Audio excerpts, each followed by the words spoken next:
Number 204 Houston Texas. ਤੁਸੀਂ ਸਾਨੂੰ ਸਾਡੇ ਫੋਨ ਨੰਬਰ 7136861277 ਤੇ ਵੀ ਸੰਪਰਕ ਕਰ ਸਕਦੇ ਹੋ। ਆਜ਼ਾਦ ਕਮਰਸ਼ੀਅਲ ਰਿयलिटी सर्विसेज। उत्तर तो लैके दक्षिण तक, पूरब तो लैके पश्चिम तक, सिर्फ खबर नहीं बल्कि खबर दी तह तक। ਉਹ ਖਬਰਾਂ ਜੋ ਮਾਇਨੇ ਰੱਖਦੀਆਂ ਨੇ ਤੁਹਾਡੇ ਲਈ, ਸਾਡੇ ਲਈ। ਦੇਖਣਾ ਨਾ ਭੁੱਲੋ ਰੋਜ਼ਾਨਾ ਪੰਜਾਬੀ ਖਬਰਾਂ ਟੀਵੀ 84 ਤੇ।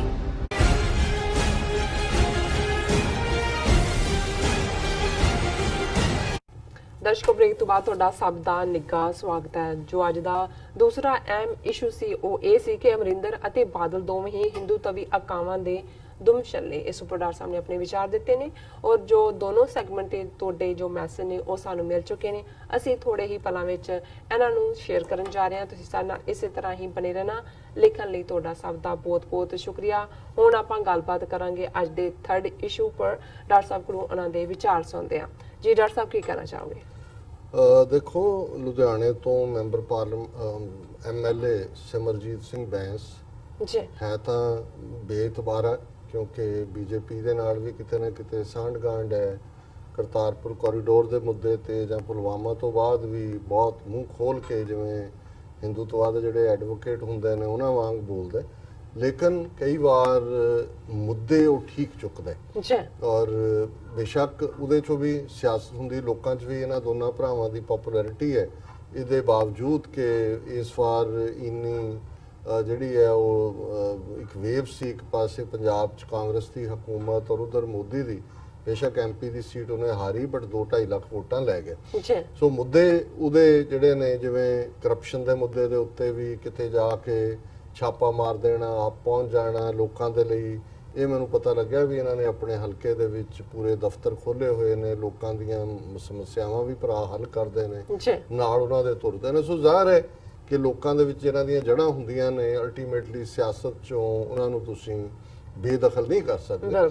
ਔਰ ਜਿਵੇਂ ਅੱਜ ਉਹਦੀ ਗ੍ਰਿਫਤਾਰੀ ਹੁੰਦੀ ਹੈ ਕਿ ਉਹਨੇ ਅਮਰਿੰਦਰ ਨੂੰ ਇਹ ਕਿਹਾ ਸੀ, ਔਰ ਇਸ ਮੁੱਦੇ ਦੇ ਉੱਤੇ 2016 ਦੇ ਵਿੱਚ ਜਾਂ 17 ਦੇ ਵਿੱਚ ਪੰਜਾਬ ਅਸੈਂਬਲੀ ਦਾ ਰੈਜ਼ੋਲੂਸ਼ਨ ਹੈ ਜਿਹੜਾ ਇਹ ਰਾਜਸਥਾਨ ਔਰ ਦੂਸਰੀਆਂ ਸਟੇਟਾਂ ਨੂੰ ਇਹ ਕਿਹਾ ਗਿਆ, ਹਰਿਆਣੇ ਨੂੰ, ਕਿ ਵੀ ਜਿਹੜਾ ਪੰਜਾਬ ਦਾ ਪਾਣੀ ਇਹਨਾਂ ਸਟੇਟਾਂ 'ਚ ਜਾਂਦਾ ਹੈ ਮੁਫਤ ਇੰਨੇ ਸਾਲਾਂ ਤੋਂ, ਉਹਨੂੰ ਉਹਦੀ ਕੀਮਤ ਜਿਹੜੀ ਆ ਵਸੂਲੀ ਜਾਏ। ਔਰ ਉਹਦੀ ਗ੍ਰਿਫਤਾਰੀ ਹੋਈ ਹੈ, ਉਹਨੇ ਪ੍ਰੋਟੈਸਟ ਵੀ ਕੀਤਾ ਇਹਦੇ ਤੇ। ਲੇਕਿਨ ਜਿਹੜੀ ਗੱਲ ਉਹਨੇ ਕਹੀ, ਔਰ ਜਿਹੜੀ ਅਕਸਰ ਮਿਸਟਰ ਕੁਮੇਦਾਨ ਜਿਹੜੇ ਪਾਣੀ ਦੇ ਐਕਸਪਰਟ ਰਹੇ ਉਹ ਕਹਿੰਦੇ ਰਹੇ ਨੇ, ਹੁਣ ਵੀ ਜਿਹੜੇ ਨੇ ਉਹ, ਲੇਕਿਨ ਬਜ਼ੁਰਗ ਨੇ ਕਾਫੀ, ਔਰ ਕਿ ਜਿਹੜੀ ਗੱਲ ਹੈ ਜਿਹਨੇ ਵੀ ਕਹੀ ਸਿਮਰਜੀਤ ਨੇ, ਉਹਨੇ ਕਿਹਾ ਕਿ ਜੀ ਜੇ ਪੰਜਾਬ ਦੀ ਜਿਹੜੀ ਦੌਲਤ ਹੈ, ਇੱਕੋ ਇੱਕ ਪਾਣੀ ਦੀ ਦੌਲਤ, ਇਸ ਦੀ ਕੀਮਤ ਜਿਹੜੀ ਅਸੀਂ ਵਸੂਲ ਕਰੀਏ, ਜੋ ਸਾਨੂੰ ਹੱਕ ਬਣਦਾ ਹੈ, ਤੇ ਅਸੀਂ ਕੈਨੇਡਾ ਤੋਂ ਵੀ ਅਮੀਰ ਹੋਵਾਂਗੇ। ਕੈਨੇਡਾ ਦੇ ਲੋਕ ਨੌਕਰੀ ਕਰਨ ਲਈ ਪੰਜਾਬ ਚ ਆਣਗੇ। ਇਹ ਗੱਲ ਗਲਤ ਨਹੀਂ ਹੈ। ਔਰ ਜਦੋਂ ਤੁਸੀਂ ਇੰਟਰਨੈਸ਼ਨਲ ਪ੍ਰਾਈਸ, ਹੁਣ ਈਵਨ ਜਿਹੜਾ ਕੰਟਰੀ ਕਦੇ ਮਲਾਇਆ ਹੁੰਦਾ ਸੀ, ਇਹ ਸ਼ਾਇਦ 60 ਦੇ ਨੇੜੇ ਤੇੜੇ ਦੋ ਮੁਲਕਾਂ 'ਚ ਵੰਡਿਆ ਗਿਆ, ਜਿਹਨੂੰ ਮਲੇਸ਼ੀਆ ਔਰ ਸਿੰਗਾਪੁਰ। ਸਿੰਗਾਪੁਰ ਕੋਲ ਆਪਣਾ ਪਾਣੀ ਨਹੀਂ ਹੈ, ਉਹ ਮਲੇਸ਼ੀਆ ਤੋਂ ਲੈਂਦਾ, ਲੇਕਿਨ ਉਹਦੀ ਕੀਮਤ ਅਦਾ ਕੀਤੀ ਜਾਂਦੀ ਹੈ। ਔਰ ਇਹ ਕੈਲਕੂਲੇਸ਼ਨ ਹੈ ਕਿ ਜੇ ਉਸ ਪਾਣੀ ਦੀ ਕੀਮਤ ਜਿਹੜੀ ਇੰਟਰਨੈਸ਼ਨਲ ਮਾਰਕੀਟ 'ਚ ਜਿਹੜੀ ਭਾਅ ਦੇ ਤੌਰ ਤੇ ਦੇਖੀ ਜਾਂਦੀ ਹੈ, ਤੇ ਪੰਜਾਬ ਨੂੰ ਟ੍ਰਿਲੀਅਨਸ ਆਫ ਡਾਲਰਸ ਜਿਹੜੇ ਨੇ, trillions of rupees if not dollars, ਉਹ ਰਾਜਸਥਾਨ, ਹਰਿਆਣਾ ਔਰ ਦਿੱਲੀ ਸਰਕਾਰ ਜਿਹੜੀ ਆ ਉਹ ਕਰਦੀ ਹੈ। ਲੇਕਿਨ ਇਹ ਕਹਾਣੀ ਕਿਵੇਂ ਪੰਜਾਬ ਦੇ ਪਾਣੀਆਂ ਦਾ ਹੱਕ ਪੰਜਾਬ ਤੋਂ ਖੋਹ ਕੇ ਦੂਸਰਿਆਂ ਨੂੰ ਦਿੱਤਾ ਗਿਆ, ਪਾਣੀ ਪੰਜਾਬ ਦਾ ਖੋਇਆ ਗਿਆ। ਅਕਸਰ ਅਸੀਂ ਗੁਲਜ਼ਾਰੀ ਲਾਲ ਨੰਦਾ ਦਾ ਜ਼ਿਕਰ ਕਰਦੇ ਹਾਂ, ਜਿਹੜਾ ਇੱਕ ਨਫ਼ਰਤ ਨਾਲ ਭਰਿਆ ਹੋਇਆ ਪੰਜਾਬੀ ਹਿੰਦੂ ਇਕੋਨੋਮਿਸਟ ਵੀ ਸੀ, ਲਾਇਰ ਵੀ ਸੀ, ਔਰ ਨਹਿਰੂ ਖਾਨਦਾਨ ਦਾ ਬੜਾ ਟਰਸਟਵਰਦੀ। ਇਸ ਲਈ ਜਦੋਂ ਨਹਿਰੂ ਬਣਿਆ ਔਰ ਸ਼ਾਸਤਰੀ ਦੇ ਬਣਨ ਤੋਂ ਵਿਚਾਲੇ ਜਿਹੜਾ ਇੰਟਰਮ ਜਾਂ ਵਕਤੀ ਪ੍ਰਾਈਮ ਮਿਨਿਸਟਰ ਬਣਦਾ, ਨੰਦਾ, ਗੁਲਜ਼ਾਰੀ ਲਾਲ ਨੰਦਾ ਪ੍ਰਾਈਮ ਮਿਨਿਸਟਰ ਵੀ ਰਿਹਾ ਉਦੋਂ। ਫਿਰ ਜਦੋਂ ਸ਼ਾਸਤਰੀ ਮਰਿਆ ਔਰ ਇੰਦਰਾ ਗਾਂਧੀ ਬਣੀ ਹੈ, ਉਹਦੇ ਵਿਚਾਲੇ ਵੀ ਨੰਦਾ ਜਿਹੜਾ ਹੈ ਉਹਨੂੰ ਕਾਂਗਰਸ ਜਿਹੜੀ ਹੈ ਉਹ ਪ੍ਰਧਾਨ ਮੰਤਰੀ ਦੀ ਸਹੁੰ ਚੁਕਾਉਂਦੀ ਰਹੀ। ਸੋ ਇਹਨੇ ਵੇ ਉਹ 2 ਵਾਰ ਪ੍ਰਧਾਨ ਮੰਤਰੀ ਹੈ, ਭਾਵੇਂ ਕੁਝ ਦਿਨਾਂ ਲਈ ਹੋਏ, ਲੇਕਿਨ ਉਹਨੇ ਜਿਹੜਾ ਨੁਕਸਾਨ ਪੰਜਾਬ ਦਾ ਕੀਤਾ, ਕਿਉਂਕਿ ਜਦੋਂ 1966 ਦੇ ਵਿੱਚ ਪੰਜਾਬੀ ਸੂਬਾ ਹੋਣ ਦੇ ਵਿੱਚ ਆਇਆ, ਇਹ ਇੰਦਰਾ ਗਾਂਧੀ ਦੀ ਜਿਹੜੀ ਕੈਬਨਿਟ ਦੇ ਵਿੱਚ ਹੋਮ ਮਿਨਿਸਟਰ ਸੀ, ਔਰ ਇਸ ਬਾਰੇ ਅਕਸਰ ਮੈਂ ਜਦੋਂ ਇਹ ਦੁਹਰਾਉਂਦਾ ਵੀ ਹਾਂ ਕਿ ਜਦੋਂ ਪੰਜਾਬੀ ਸੂਬੇ ਦਾ ਮਤਾ ਕਾਂਗਰਸ ਨੇ ਅਪਰੂਵ ਕਰਤਾ, ਪਾਰਲੀਮੈਂਟਰੀ ਕਮੇਟੀ ਬਣੀ, ਹੁਕਮ ਸਿੰਘ ਸਪੀਕਰ ਸੀ, ਉਹਦੀ ਕਮਾਂਡ ਥੱਲੇ, ਤੇ ਪੰਜਾਬ ਦੇ ਲਾਲੇ ਜਿਹੜੇ ਨੇ ਖਾਸ ਤੌਰ ਤੇ ਜਿਹੜੇ ਮੀਡੀਆ ਦੇ ਸੀ, ਲਾਲਾ ਜਗਤ ਨਾਰਾਇਣ ਪੰਜਾਬ ਕੇਸਰੀ, ਯਸ਼ ਹਿੰਦੀ ਮਿਲਾਪ, ਵਰਿੰਦਰ ਪ੍ਰਤਾਪ ਦਾ ਵੀਰ ਪ੍ਰਤਾਪ ਉਰਦੂ 'ਚ ਸੀ, ਵੀਰ ਪ੍ਰਤਾਪ ਹਿੰਦੀ, ਔਰ ਹੋਰ ਜਿਹੜੇ ਆਰੀਆ ਸਮਾਜੀਆਂ ਦਾ ਡੈਲੀਗੇਸ਼ਨ, ਕਿਉਂਕਿ ਗੁਲਜ਼ਾਰੀ ਲਾਲ ਨੰਦਾ ਵੀ ਆਰੀਆ ਸਮਾਜੀ ਸੀ, ਬੜਾ ਖਤਰਨਾਕ, ਉਹਦੇ ਕੋਲ ਗਏ ਔਰ ਉਹਨੂੰ ਕਿਹਾ ਕਿ ਜੀ ਇਹ आपने तो हमें लाला जी सिख भेड़ियों के सामने फेंक दिया। तो वो उन्होंने कह रहे हैं अगों कि लाला जी फिक्र मत कीजिए, हम इन्हें ऐसा लूला लंगड़ा पंजाबी सूबा देंगे, पंजाबी सूबी देंगे कि ये छोड़ के भागेंगे। उदों अजय रीऑर्गेनाइजेशन एक्ट तो बाद च होना चाहे, लेकिन उदे थल्ले अजय शाह कमीशन ने अपना काम नहीं सी शुरू किया, जिन्हें पंजाबी बोलते इलाके और पंजाब का पानी जिहड़ा है वो भाखड़ा ब्यास मैनेजमेंट बोर्ड और दूसरा दिता है। और मेरे अज जो मैं सोशल मीडिया ते भावें मेरे को बहुता वक्त नहीं हुंदा, बहुत थोड़ा वक्त ही मैं करदा, तो मेरी नज़र पई ये वीर भाई हरचरण सिंह खालसा उन्हां दी एक लिखत जिहड़ी कि उन्होंने गुलजारी लाल नंदे बारे ही लिखी, और मैनू लग्या कुछ जानकारी मेरे लिए भी नवीं सी, क्योंकि मैनू उहदा 66 ਤੋਂ ਬਾਅਦ ਦਾ ਰੋਲ ਤਾਂ ਪਤਾ ਸੀ, ਪਰ ਮੈਨੂੰ ਇਹ ਨਹੀਂ ਸੀ ਪਤਾ ਵੀ ਜਿਹੜਾ ਪਹਿਲਾ ਪਲੈਨਿੰਗ ਕਮਿਸ਼ਨ ਬਣਿਆ 1950 ਚ ਉਹਦਾ ਵੀ ਚੇਅਰਮੈਨ ਗੁਲਜ਼ਾਰੀ ਲਾਲ ਨੰਦਾ ਸੀ। ਸੋ ਇਹਨਾਂ ਨੇ ਇੱਕ ਪੂਰੇ ਸੀਕੁਐਂਸ ਦੇ ਵਿੱਚ ਨੰਦੇ ਦਾ ਕੀ ਰੋਲ ਰਿਹਾ ਔਰ ਕਿਵੇਂ ਉਹਨੇ ਸਿੱਖਾਂ ਦਾ ਔਰ ਪੰਜਾਬ ਦਾ ਬੇੜਾਗਰ ਕੀਤਾ। ਫਿਰ ਉਹਦੇ ਚ ਉਹਨਾਂ ਨੇ ਇਹ ਕਿਹਾ ਗੁਲਜ਼ਾਰੀ ਲਾਲ ਨੰਦੇ ਦਾ ਦੇਖ ਕੇ ਕਿ ਜਿਹਨੇ ਸਭ ਤੋਂ ਵੱਧ ਪੰਜਾਬੀ ਮਾਰੇ ਹਨ ਤੇ ਅੱਜ ਵੀ ਮਾਰ ਰਿਹਾ। ਇਹ ਜਿਹੜੀਆਂ ਨੀਤੀਆਂ ਹੁੰਦੀਆਂ ਨੇ ਇਹ ਫਿਜ਼ੀਕਲ ਜੈਨੋਸਾਈਡ ਤੋਂ ਵੀ ਖਤਰਨਾਕ ਹੁੰਦੀਆਂ, ਕਿਉਂਕਿ ਲਗਾਤਾਰਤਾ ਨਾਲ ਲੋਕ ਸਫਰ ਕਰਦੇ ਨੇ। ਉਹਨਾਂ ਦੀ ਮੈਂ ਲਿਖਤ ਬੜੀ ਬਰੀਫ ਹੈ, ਮੈਂ ਪੜ੍ਹਨਾ ਚਾਹੁੰਦਾ। ਪੰਜਾਬ ਅਤੇ ਪੰਜਾਬੀਆਂ ਦਾ ਘਾਣ ਕਰਨ ਵਾਲਿਆਂ ਨੂੰ ਹੁਣ ਹੀ ਨਹੀਂ ਪਹਿਲਾਂ ਵੀ ਅਹੁਦੇ ਮਿਲਦੇ ਰਹੇ ਹਨ। ਗੁਲਜ਼ਾਰੀ ਲਾਲ ਨੰਦਾ ਇੱਕੋ ਇੱਕ ਐਸਾ ਬੰਦਾ ਹੈ ਜੋ ਨਹਿਰੂ ਪਰਿਵਾਰ ਪੰਜਾਬ ਅਤੇ ਪੰਜਾਬੀਆਂ ਨਹਿਰੂ ਪਰਿਵਾਰ ਦੀ ਪੂਰੀ ਚੜ੍ਹਤ ਵੇਲੇ 2 ਵਾਰ ਪ੍ਰਧਾਨ ਮੰਤਰੀ ਬਣਿਆ। ਇਸ ਨੂੰ ਫਿਰਕਾ ਪ੍ਰਸਤ ਨਹੀਂ ਕਿਹਾ ਜਾ ਸਕਦਾ, ਕਿਉਂਕਿ ਇਸ ਕਰਕੇ ਹਰ ਫਿਰਕੇ ਦੇ ਪੰਜਾਬੀ ਬਿਨਾਂ ਕਿਸੇ ਭੇਦਭਾਵ ਦੇ ਬੰਦੇ ਮਰ ਰਹੇ ਹਨ। ਅੱਜ ਪੰਜਾਬ ਵਿੱਚ ਹੋਣ ਵਾਲੀ ਹਰ ਖੁਦਕੁਸ਼ੀ, ਮਾੜੇ ਪਾਣੀਆਂ ਤੋਂ ਬਿਮਾਰ ਬੰਦੇ, ਕੈਂਸਰ ਪੀੜਤ, ਘਾਟੇ ਦੀ ਖੇਤੀ, ਸਭ ਦੇ ਤਾਰ ਇਸ ਬੰਦੇ ਨਾਲ ਜੁੜਦੇ ਹਨ। 1947 ਤੋਂ ਬਾਅਦ ਜਦੋਂ ਪੰਜਾਬ ਦੀ 40% ਵਸੋਂ ਉਜਾੜੇ ਦਾ ਸ਼ਿਕਾਰ ਹੋਈ ਫਿਰਦੀ ਸੀ, ਤਾਂ ਦਿੱਲੀ ਦਰਬਾਰ ਨੇ 1948 ਵਿੱਚ ਪੰਜਾਬ ਦਾ ਪਾਣੀ ਖੋਹਣ ਲਈ ਬਣਾਈਆਂ ਸਕੀਮਾਂ ਉੱਤੇ ਕੰਮ ਕਰਨਾ ਸ਼ੁਰੂ ਕਰ ਦਿੱਤਾ। ਉਹਨਾਂ ਸਕੀਮਾਂ ਵਿੱਚ ਕਿਤੇ ਵੀ ਪੰਜਾਬ ਦੇ ਫਾਇਦੇ ਦੀ ਗੱਲ ਨਹੀਂ ਸੀ, ਸਗੋਂ ਦਿੱਲੀ ਤੇ ਰਾਜਸਥਾਨ ਵੱਲ ਦੇ ਖੇਤਰਾਂ ਵੱਲ ਹੀ ਧਿਆਨ ਸੀ।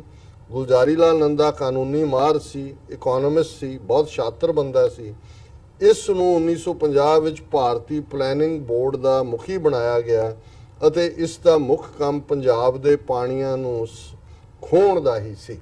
ਸੋ ਜ਼ਾਹਰ ਹੈ ਕਿ ਜਿਹੜਾ 1966 ਦੇ ਵਿੱਚ ਸਾਹਮਣੇ ਆਇਆ, ਇਹਦੀਆਂ ਰੂਟਸ ਤਾਂ 1950 ਚ ਜੇ ਇਹ ਪਲੈਨਿੰਗ ਬੋਰਡ ਦਾ ਚੇਅਰਮੈਨ ਸੀ ਤਾਂ ਫਿਰ ਕੋਈ ਭੁਲੇਖਾ ਨਹੀਂ ਹੈ ਕਿ ਇਹ ਰਾਜਸਥਾਨ ਨੂੰ ਪੰਜਾਬ ਦੇ 16.5 ਮਿਲੀਅਨ ਏਕੜ ਫੁੱਟ ਪਾਣੀ ਚੋਂ 8.5 ਮਿਲੀਅਨ ਏਕੜ ਫੁੱਟ ਦੇਣ ਦਾ ਫੈਸਲਾ ਕਦੋਂ ਕਿਨੇ ਕਿਵੇਂ ਕਰਵਾਇਆ। ਹੁਣ ਇਹ ਜਿਹੜੀ ਮਿਸਿੰਗ ਕੜੀ ਸੀ ਇਸ ਦੇ ਨਾਲ ਸਾਹਮਣੇ ਅੱਜ ਜੋ ਵੀ ਨਹਿਰਾਂ ਪੰਜਾਬ ਵਿੱਚੋਂ ਬਾਹਰ ਜਾ ਰਹੀਆਂ ਹਨ ਉਹ ਇਸੇ ਦੇ ਹੀ ਬਲੂਪ੍ਰਿੰਟ ਹਨ। SYL ਦੀ ਨਿਸ਼ਾਨਦੇਹੀ ਵੀ ਇਸੇ ਨੇ 1952 ਦੀ ਪਲੈਨਿੰਗ ਵਿੱਚ ਕਰ ਦਿੱਤੀ ਸੀ। Bhakra board, Bhakra dam, Ravi Beas link ਨਹਿਰ, ਹਰੀਕੇ ਪੱਤਣ ਤੋਂ ਗੰਗ ਕੈਨਾਲ, ਇੰਦਰਾ ਨਹਿਰ, ਨੰਗਲ ਵਾਲੀਆਂ ਜੋੜੀਆਂ ਨਹਿਰਾਂ ਇਸ ਬੰਦੇ ਦੀ ਨਿਗਰਾਨੀ ਵਿੱਚ ਪਲਾਨ ਹੋਈਆਂ। ਬਿਨਾਂ ਸ਼ੱਕ ਇਸ ਉੱਤੇ ਨਹਿਰੂ ਦਾ ਥਾਪੜਾ ਰਿਹਾ। ਭਾਵੇਂ ਇਹ ਅਣਵੰਡੇ ਪੰਜਾਬ ਵਿੱਚ ਜੰਮਿਆ ਸੀ, ਪਰ ਸਭ ਤੋਂ ਵੱਡੀ ਬੇਈਮਾਨੀ ਇਸ ਬੰਦੇ ਨੇ ਕੀਤੀ ਜਿਸ ਦੇ ਸਿੱਟੇ ਵਜੋਂ ਪੰਜਾਬ ਨੂੰ ਖੂਨ ਦੀਆਂ ਨਦੀਆਂ ਵਿੱਚੋਂ ਲੰਘ ਅੱਜ ਉਜਾੜੇ ਦੇ ਮੂੰਹ ਮੂਰੇ ਖੜਾ ਕਰ ਦਿੱਤਾ ਗਿਆ। ਸੋ ਜ਼ਾਹਰ ਹੈ ਕਿ ਈਵਨ ਧਰਮਯੁੱਧ ਮੋਰਚਾ ਜਾਂ ਉਸ ਤੋਂ ਪਹਿਲਾਂ ਵੀ ਮੁੱਖ ਇਸ਼ੂ ਪੰਜਾਬ ਦੇ ਪਾਣੀਆਂ ਦਾ ਸੀ। ਇੰਦਰਾ ਗਾਂਧੀ ਵੀ ਸਤਲੁਜ ਯਮੁਨਾ ਲਿੰਕ ਨਹਿਰ ਲਈ ਜਦੋਂ ਜਿਹੜੀ ਇੱਕ ਪੂਰੀ ਦੇ ਥਾਂ ਤੇ ਟੱਕ ਲਾਣ ਆਈ, ਉਦੋਂ ਹੀ ਮੋਰਚਾ ਪਹਿਲਾਂ ਸ਼ੁਰੂ ਹੋਇਆ ਜਿਹੜਾ ਬਾਅਦ ਧਰਮਯੁੱਧ ਮੋਰਚਾ ਬਣੇ। ਸੋ ਇਹ ਬੜਾ ਅੱਛਾ ਇਹਨਾਂ ਨੇ ਜਿਹੜੀ ਹੈ ਬੈਕਗਰਾਉਂਡ ਦਿੱਤੀ ਹੈ। ਅੰਗਰੇਜ਼ਾਂ ਵੇਲੇ ਪੰਜਾਬ ਦੇ ਪਾਣੀਆਂ ਦੇ ਵਾਟਰ ਟੇਬਲ ਦੇ ਲਗਾਤਾਰ ਸਰਵੇ ਹੁੰਦੇ ਰਹਿੰਦੇ ਸਨ। ਜਿਸ ਏਰੀਆ ਵਿੱਚ ਪਾਣੀ ਘਟਦਾ ਲੱਗਦਾ ਹੁੰਦਾ ਸੀ ਉਧਰ ਨਵੇਂ ਸੂਏ ਖਾਲੇ ਬਣਾਏ ਜਾਂਦੇ ਸਨ ਜਾਂ ਵਾਧੂ ਪਾਣੀ ਛੱਡਿਆ ਜਾਂਦਾ ਸੀ। ਉਹ ਸਭ ਅੰਗਰੇਜ਼ਾਂ ਦੀਆਂ ਰਿਪੋਰਟਾਂ ਇਸ ਬੰਦੇ ਕੋਲ ਸਨ। ਇਸ ਨੇ ਸਭ ਤੋਂ ਪਹਿਲਾਂ ਮਾਧੋਪੁਰ ਫੀਡਰ ਦੇ ਮੂਹਰੇ ਰਾਵੀ ਬਿਆਸ ਲਿੰਕ ਬਣਾ ਕੇ ਮਾਝੇ ਦਾ ਲੌਂਗ ਟਰਮ ਵਿੱਚ ਪਾਣੀ ਨਿਚੋੜਿਆ। ਇਸ ਨੇ 1952 ਵਿੱਚ ਰਾਜਸਥਾਨ ਨੂੰ ਪੱਕੀਆਂ ਨਹਿਰਾਂ ਲਈ ਵਿਸ਼ਵ ਬੈਂਕ ਕੋਲ ਕਰਜ਼ੇ ਲਈ ਅਰਜ਼ੀ ਦਿੱਤੀ ਸੀ, ਜਿਸ ਵਿੱਚ ਸਾਇੰਟੀਫਿਕ ਐਨਾਲਿਸਿਸ ਵੀ ਸੀ ਕਿ ਇਸ ਖਿੱਤੇ ਵਿੱਚ ਪਾਣੀ ਕੀ ਅਤੇ ਕਿਵੇਂ ਪ੍ਰਭਾਵ ਪਾਏਗਾ। ਜਿਸ ਨੂੰ ਪੜ੍ਹ ਕੇ ਵਰਲਡ ਬੈਂਕ ਨੇ ਕਿਹਾ ਸੀ ਕਿ ਤੁਸੀਂ ਪਾਗਲ ਹੋ ਗਏ ਹੋ, ਇਹ ਬੇਵਕੂਫੀ ਵਾਲਾ ਪ੍ਰੋਜੈਕਟ ਹੈ।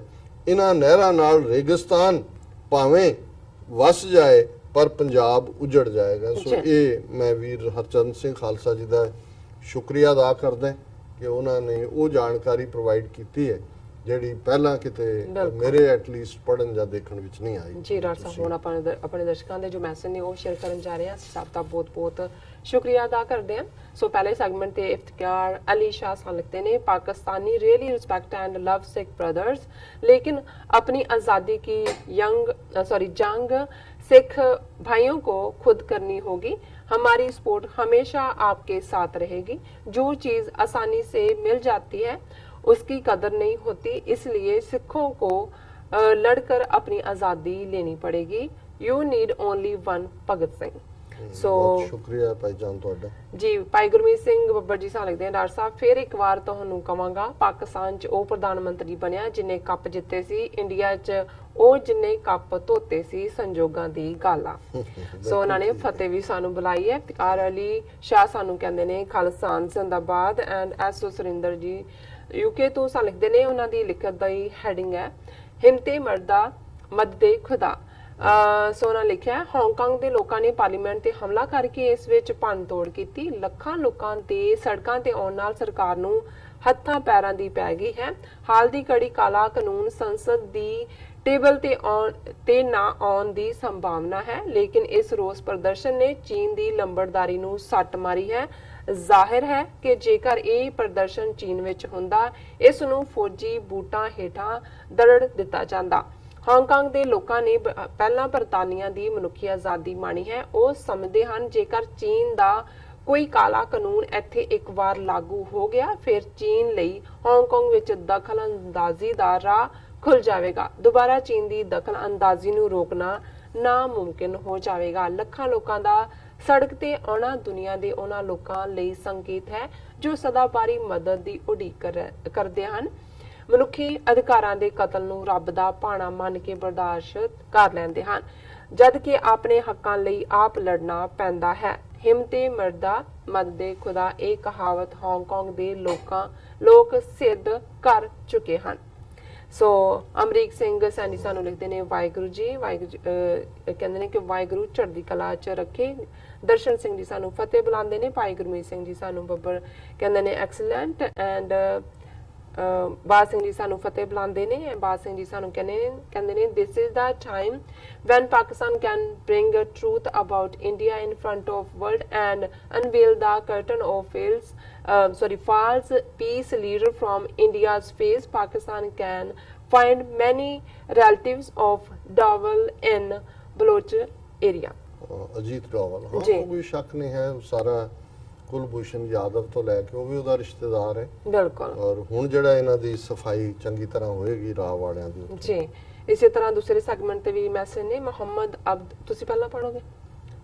ਹਾਂਜੀ। ਗੈਰੀ ਸੰਧੂ, ਸ਼ਹਿਜ਼ਾਦ ਇਰਫਾਨ, ਵੀਰ ਸੁਰਿੰਦਰ ਸਿੰਘ, UST ਕਹਿੰਦੇ ਨੇ ban on Balochistan Liberation Army is a welcome gesture from American deep state.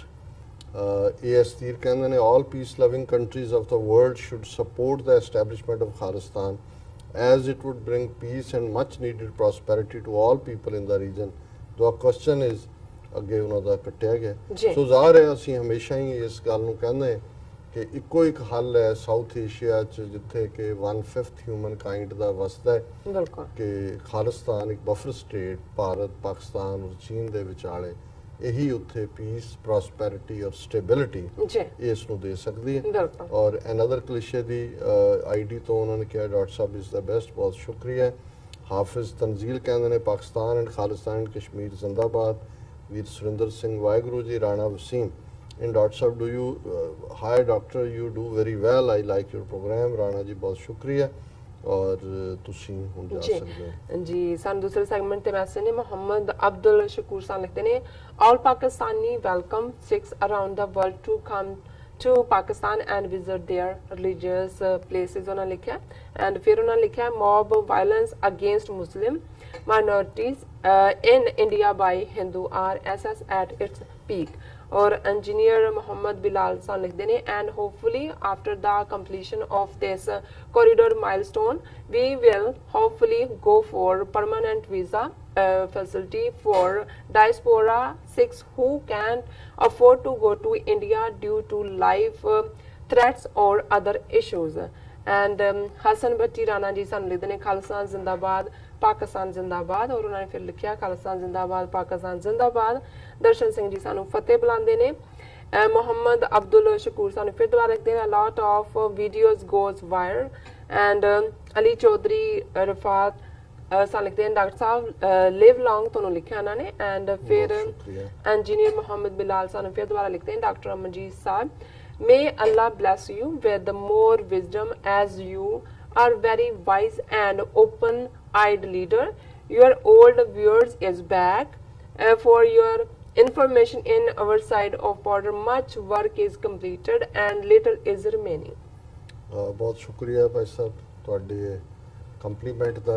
ਸਾਡੀ ਕੋਸ਼ਿਸ਼ ਹੁੰਦੀ ਹੈ ਅਸੀਂ ਪ੍ਰੋਗਰਾਮ ਦਾ ਨਾਮ ਸੱਚੋ ਸੱਚ ਰੱਖਿਆ ਹੈ ਬਿਲਕੁਲ ਤੇ ਇਹੀ ਰੱਬ ਤੋਂ ਅਸੀਂ ਮੰਗਦੇ ਹਾਂ ਕਿ ਰੱਬ ਸਾਨੂੰ ਹਿੰਮਤ ਦੇ ਕਿ ਅਸੀਂ ਸੱਚ ਦੇ ਉੱਤੇ ਪਹਿਰਾ ਦਈਏ ਸੱਚ ਦੇ ਉੱਤੇ ਖਲੋਈਏ ਔਰ ਸਾਡੇ ਕਦਮ ਕਦੇ ਇਸ ਰਸਤੇ ਤੋਂ ਸੱਚ ਦੇ ਰਸਤੇ ਤੋਂ ਨਾ ਡਗਮਗਾਣ। ਜੀ ਡਾਕਟਰ ਸਾਹਿਬ ਹੁਣ ਆਪਾਂ ਬ੍ਰੇਕ ਤੇ ਜਾਂਦੇ ਹਾਂ। ਵਿਊਅਰਸ ਤੁਸੀਂ ਨਾਲ ਬਣੇ ਰਹਿਣਾ, ਮਿਲਦੇ ਹਾਂ ਛੋਟੇ ਜਿਹੇ ਬ੍ਰੇਕ ਤੋਂ ਬਾਅਦ।